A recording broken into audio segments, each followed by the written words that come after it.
warahmatullahi wabarakatuh. Selamat pagi pemirsa dimanapun Anda berada. Jumpa lagi bersama saya Salsa Ayu Amelia dalam program Seputar Perempuan.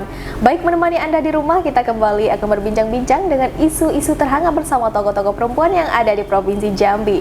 Kali ini kita kedatangan tamu spesial pemirsa. Mau tahu siapa? Oke, ini adalah Camat Jelutung Kota Jambi ya. Camat Jelutung Kota Jambi. Bu Rini Yuliani, apa kabarnya Bu? Alhamdulillah, Alhamdulillah, baik. menyempatkan waktunya untuk berwawancara, ngobrol, berbincang-bincang di masalah isu-isu terhangat yang ada di Provinsi Jambi.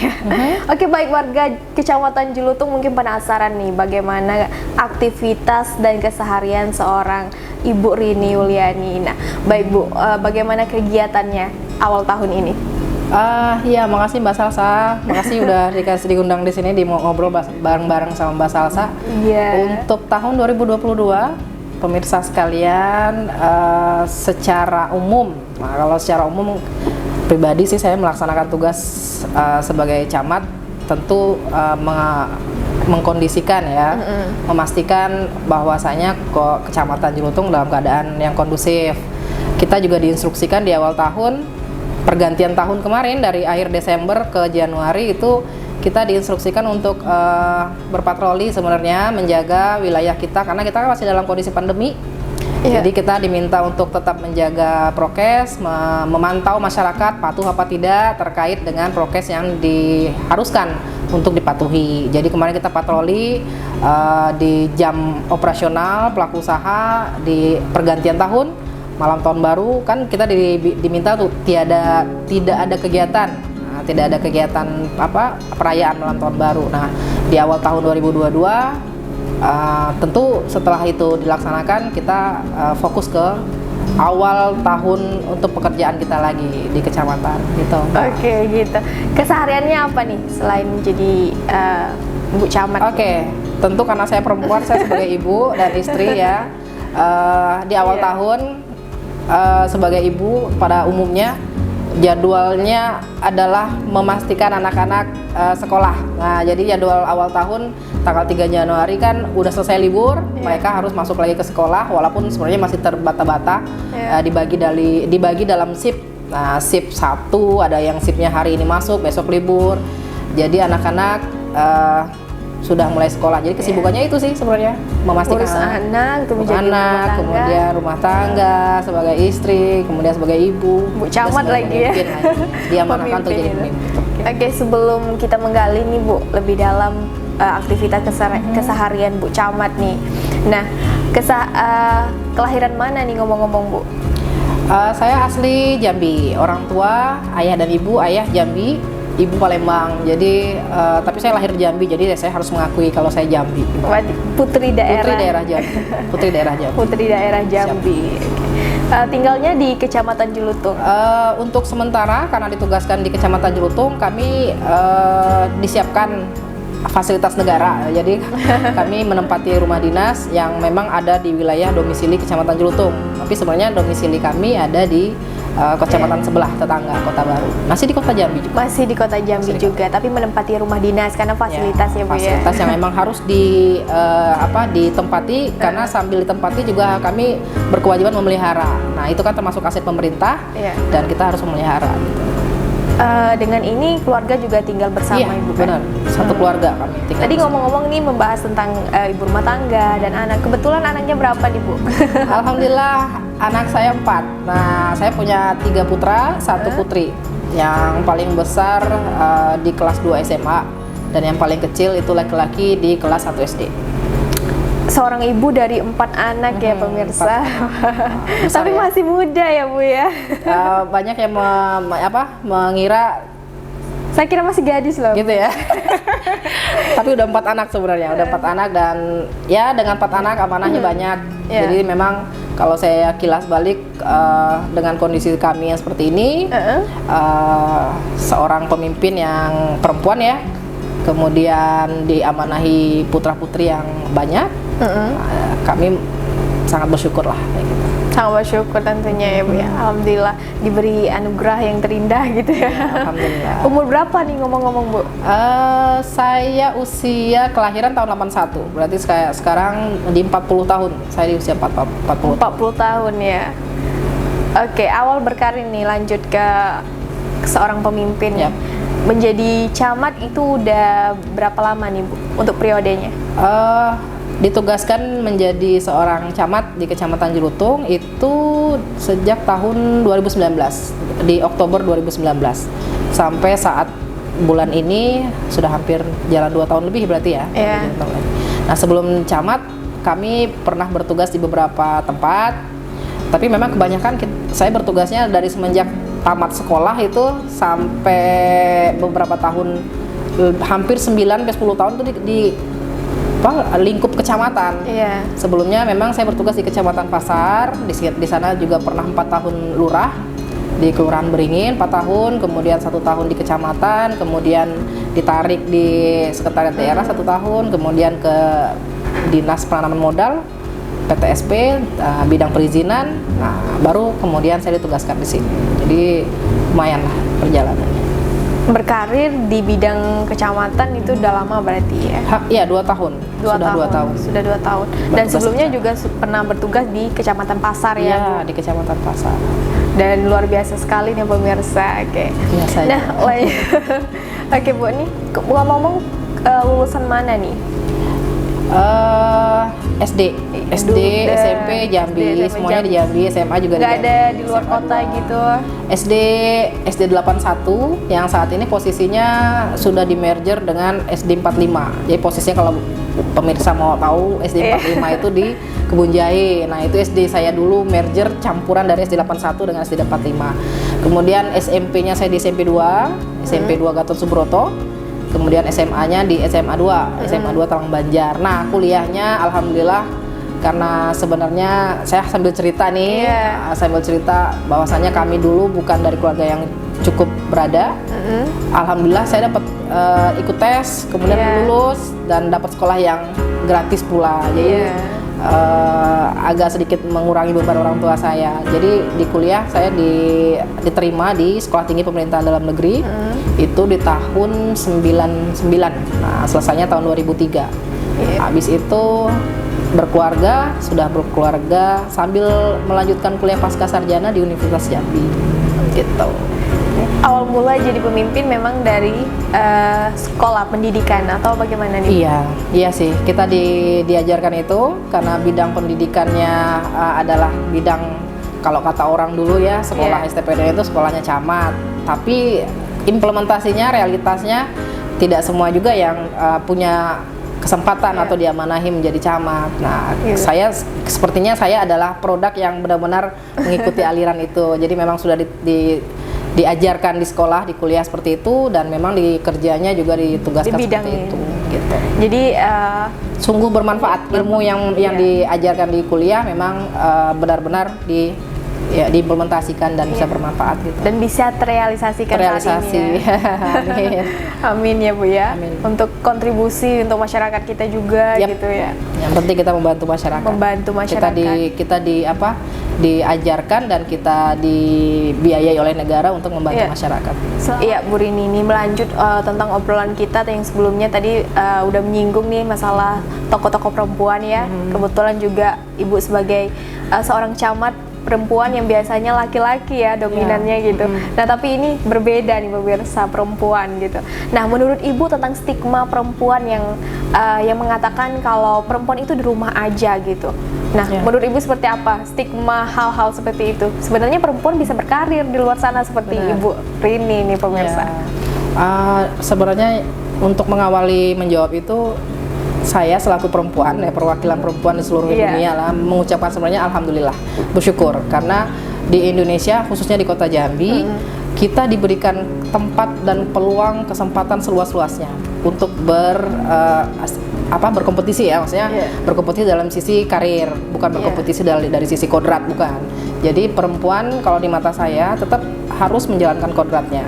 Nah, untuk kesempatan karir memang Kota Jambi termasuk kota yang memberikan peluang banyak kepada perempuan-perempuan untuk bisa duduk bersama sejajar berkreativitas dengan, berkreasi, kemudian berinovasi, kemudian beraktualisasi, menunjukkan kemampuan sejajar dengan laki-laki. Nah, alhamdulillah Pak Wali Kota kita cukup concern tentang itu. Jadi di Kota Jambi sebenarnya bukan saya aja loh, Mbak Salsa.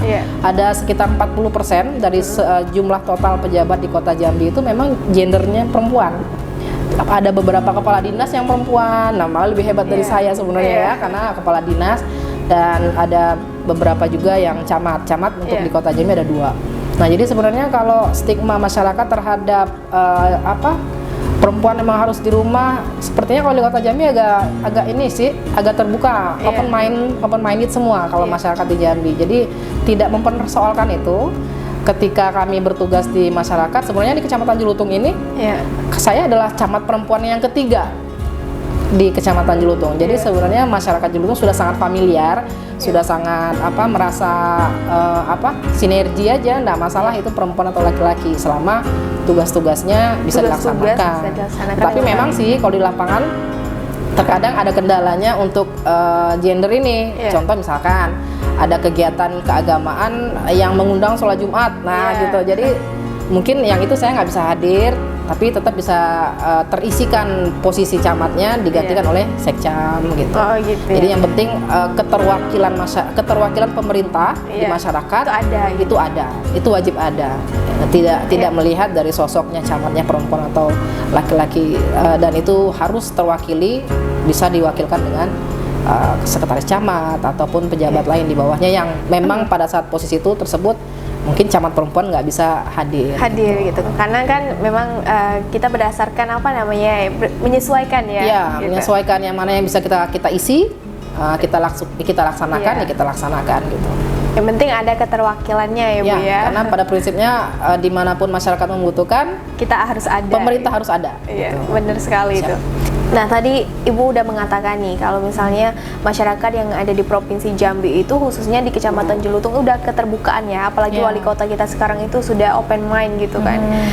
Terus selama menjadi Ibu Camat nih, ada nggak program khusus untuk perempuan? Alhamdulillah ada. Kemarin di akhir Desember baru kita laksanakan, dan ini program ini disupport oleh seluruh masyarakat. Beberapa pelaku usaha yang mensupport kegiatan ini. Apa itu? Kita ingin masyarakat khususnya perempuan yang ada di Kecamatan Jelutung itu bebas dari kanker serviks. Nah, kemarin kita melaksanakan kegiatan gebiar pemeriksaan IFA-tes, yaitu pemeriksaan kanker serviks sedini mungkin. Kita kerjasama dengan puskesmas di Kecamatan Jelutung, itu ada 2 puskesmas ya, Puskesmas Kebun Handil dan Puskesmas Simpang Kawat. Kita kerjasama membantu memeriksakan ibu-ibu yang kita undang ke kantor camat. Mereka diperiksa apakah mereka terdeteksi kanker serviks atau tidak. Nah, sambilan itu karena kemarin juga momennya Hari Ibu kan ya, kita undang mereka untuk pemeriksaan, kemudian mereka pulang kita kasih oleh-oleh. Oleh-olehnya memang nggak seberapa, tapi paling tidak membahagiakan ibu-ibu lah ya. Di kondisi pandemi sekarang ini yang mungkin banyak keterbatasan dan kesusahan hati, mungkin untuk bisa terhibur karena adanya kegiatan walaupun itu ya. Sedikit. Nah, kita undang mereka, kita kasih souvenir, itu paling tidak menghibur, dan kita pastikan mereka pulang tidak bawa souvenir saja tetapi dalam kondisi sehat. Nah, langsung kelihatan kan hasil pemeriksaan IFA-tesnya. Hari itu apakah mereka langsung sehat atau tidak, jadi langsung ketahuan gitu dengan pemeriksaan. Nah, itu program-program salah satu program yang kita buat kemarin di akhir tahun. Nah, di awal tahun nanti 2022 mungkin akan kita tambah, karena sebenarnya target untuk memastikan masyarakat perempuan bebas kanker serviks itu adalah jumlah wanita perempuan yang ada di Kecamatan Jelutung. Nah, yang kita periksa kemarin memang masih jumlahnya sangat sedikit.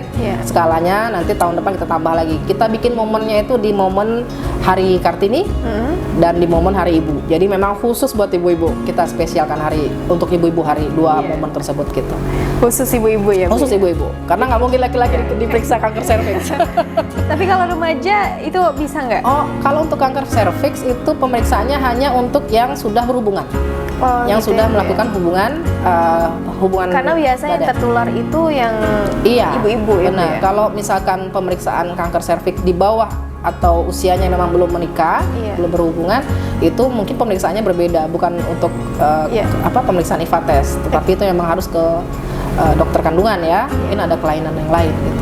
Oke, nah begini Bu, kita kan udah tahu nih kasus-kasus yang ada di Jambi ini seperti eksploitasi tentang penculikan dan pedofilia juga gitu, perjualbelikan anak gitu kan. Itu menurut Ibu seperti apa nih? Ya, saya dengar berita itu sebenarnya sangat sedih karena makin kesini kasus itu kok makin sering muncul gitu ya. Bahkan ini masih di bawah umur gitu. Masih di bawah umur, anak-anak remaja kan ya. Dan alhamdulillah kemarin informasi yang kita terima sama-sama udah ketangkep ya, udah ketangkep pelakunya itu, dan pelakunya emang ini bukan asli Jambi kayaknya gitu ya. Dan untuk kasus seperti itu ya kita berharap itu tadi memang sama-sama lah kita bekerja sama dengan rukun tetangga, kemudian dengan organisasi kemasyarakatan yang ada di wilayah kelurahan sampai ke tingkat RT, ke BKMT, ke lembaga adat. Kita sama-sama menjaga putra-putri kita, khususnya putri-putri kita. Kita harus tahu gerak-gerik mereka ketika mereka mungkin dibebaskan dengan kondisi pandemi, mereka harus belajar online, artinya mereka pegang perangkat dong. Nah, pegang perangkat, teknologi sudah sangat dekat di genggaman mereka. Jadi untuk mereka berhubungan dengan orang lain itu sangat dekat, udah di genggaman, udah sangat bahaya sebenarnya kalau tidak dibatasi. Jadi kita memang harus sebagai orang tua, dari orang tua yang punya kewajiban menjaga anak kita, tidak hanya mungkin orang tua, ya orang tua emang wajib ya, tetapi lingkungan, lingkungan baik itu dari organisasi kemasyarakatan, kewanitaan, keagamaan, lembaga adat. Nah, kita kerjasama sama-sama supaya kondisi ini tetap kondusif. Mudah-mudahan lah di Kota Jambi tidak ada kasus seperti itu gitu. Dan benar-benar sangat disayangkan, dan mudah-mudahan kita semua inilah tidak mendengar kasus itu di khususnya Kecamatan Cilutung yang sampai. Iya, benar sekali Bu ya.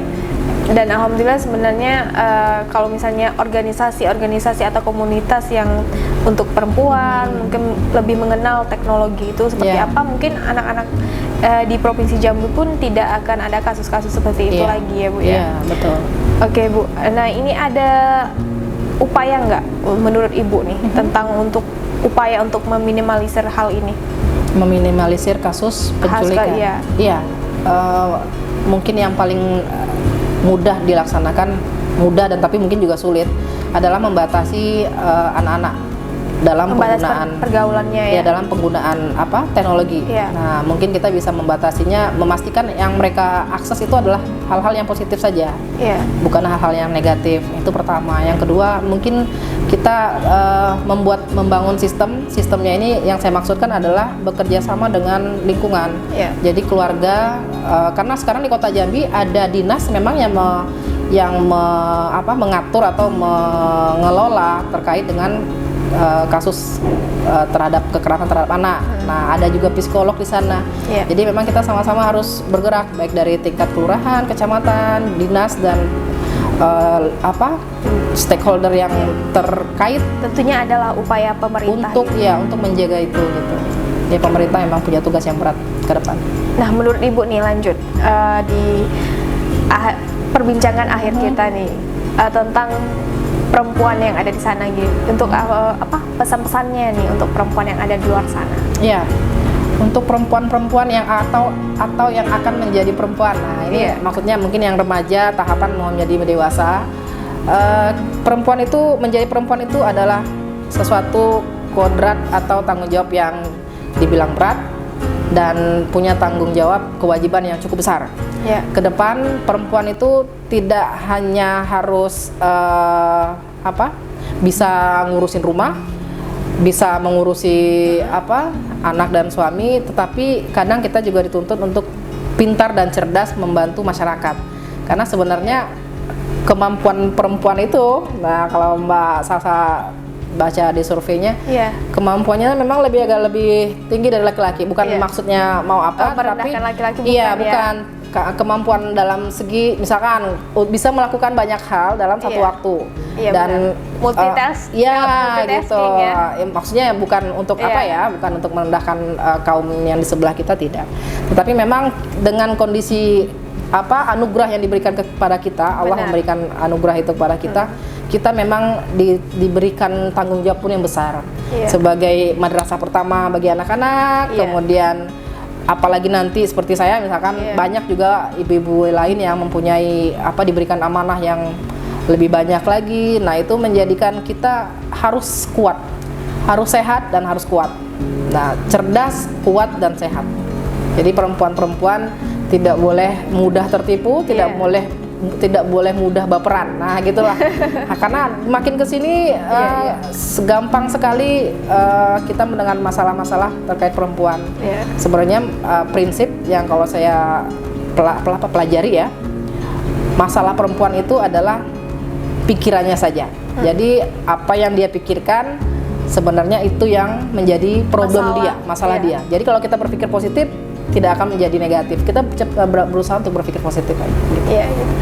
Baik, inilah seorang Ibu Rini Yuliani pemirsa. Nah, Ibu Camat dari Kecamatan Jelutung Kota yang support untuk perempuan itu sangat luar biasa nih, dari upaya-upaya dari pemerintahnya gitu kan untuk mengupaya meminimalisir tentang kasus-kasus yang ada di Provinsi Jambi, apalagi terkait dalam hal perempuan tentunya. Terus juga pesan-pesan untuk perempuan di luar sana tentang harus cerdas dan harus jangan baperan gitu ya. Dan tetap menjadi pribadi yang lebih baik gitu.